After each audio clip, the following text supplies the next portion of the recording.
ED का बड़ा आरोप, पुलिस के साथ पहुंची ममता बनर्जी, सबूत उठाने का दावा, मामला सुप्रीम कोर्ट पहुंचा। प्रवर्तन निदेशालय ने सुप्रीम कोर्ट में याचिका दायर कर आरोप लगाया है कि 8 जनवरी को कोलकाता में कोयला तस्करी घोटाले से जुड़े छापे के दौरान मुख्यमंत्री ममता बनर्जी ने सीधे हस्तक्षेप किया। ईडी का कहना है कि आईपीएसी दफ्तर और निदेशक प्रतीक जैन के घर छापेमारी के समय मुख्यमंत्री राज्य पुलिस के वरिष्ठ अधिकारियों के साथ जबरन अंदर दाखिल हुई और महत्वपूर्ण सबूतों को हटवाया गया। केंद्र ने कानून व्यवस्था पर गंभीर सवाल उठाए हैं। F-35 और Su-57 छोड़कर भारत ने राफेल क्यों चुना? चीन बना असली निशाना, पाकिस्तान नहीं।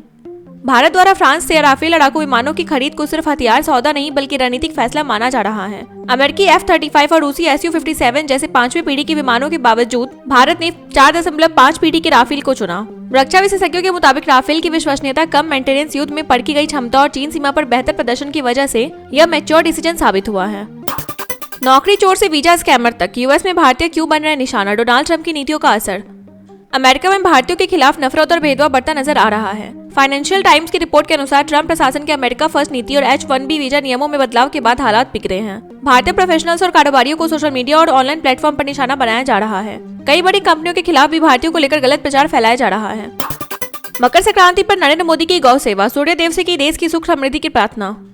मकर संक्रांति के पावन अवसर पर प्रधानमंत्री नरेंद्र मोदी ने परंपरा निभाते हुए गाय को चारा खिलाया और देशवासियों को शुभकामनाएं दी। पीएम ने कहा कि यह पर्व भारत की विविध संस्कृति और कृषि परंपरा का प्रतीक है। उन्होंने भगवान सूर्य से सभी नागरिकों के अच्छे स्वास्थ्य, खुशी और समृद्धि की कामना की। दिल्ली में पीएम आवास सहित कई केंद्रीय मंत्रियों के घरों पर भी सांस्कृतिक आयोजन हुए। वोट डालकर बोले मोहन भागवत, एनओटीए नहीं, योग्य उम्मीदवार को चुनना लोकतांत्रिक कर्तव्य। महाराष्ट्र के नगर निकाय चुनाव के दौरान आरएसएस प्रमुख मोहन भागवत ने नागपुर में मतदान किया। उन्होंने मतदाताओं से अपील की कि जनहित को ध्यान में रखते हुए योग्य उम्मीदवार को वोट दें। भागवत ने कहा कि नोटा का विकल्प सही नहीं है, क्योंकि किसी को वोट न देने से बेहतर है सही व्यक्ति को चुनना। उन्होंने लोकतंत्र को मजबूत करने के लिए मतदान को नागरिकों का महत्वपूर्ण कर्तव्य बताया। बीएमसी चुनाव में घमासान, मतदान के बीच राज ठाकरे के गंभीर आरोप, मुंबई पर सबकी नजर। महाराष्ट्र में बीएमसी सहित 28 नगर निकायों के लिए मतदान जारी है। इस बीच राज ठाकरे ने चुनाव प्रक्रिया को लेकर बड़े आरोप लगाए हैं। मुंबई में 227 सीटों के लिए 1700 उम्मीदवार मैदान में हैं। कुल 3.48 करोड़ मतदाता 15,931 उम्मीदवारों के भाग्य का फैसला करेंगे। भाजपा नेतृत्व वाली महायुति और ठाकरे बंधुओं के गठबंधन के बीच बीएमसी को लेकर कड़ा मुकाबला माना जा रहा है। जब भरोसा हो जाएगा तब जन्मदिन पर मायावती का संकेत, गठबंधन के लिए रखी बड़ी शर्त। बसपा प्रमुख मायावती ने अपने 70वें जन्मदिन पर गठबंधन को लेकर अहम बयान दिया। उन्होंने साफ कहा कि फिलहाल पार्टी अकेले चुनाव लड़ेगी, लेकिन भविष्य में गठबंधन तभी संभव होगा जब दूसरी पार्टियों के वोट बसपा को ट्रांसफर होने का भरोसा मिलेगा। मायावती ने कहा कि बसपा का दलित वोट तो ट्रांसफर होता है, लेकिन सवर्ण वोट नहीं आता, यही सबसे बड़ी बाधा है।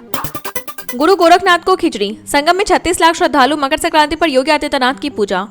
मकर संक्रांति के अवसर पर मुख्यमंत्री योगी आदित्यनाथ ने गोरखपुर में गुरु गोरखनाथ को खिचड़ी चढ़ाई और लोकमंगल की कामना की। उन्होंने नागरिकों को पर्व की शुभकामनाएं दी। वहीं प्रयागराज संगम में 36 लाख से अधिक श्रद्धालुओं ने आस्था की डुबकी लगाई। गोरखनाथ मंदिर में लाखों भक्तों की भीड़ उमड़ी, जहां सुरक्षा और व्यवस्थाओं के पुख्ता इंतजाम किए गए थे।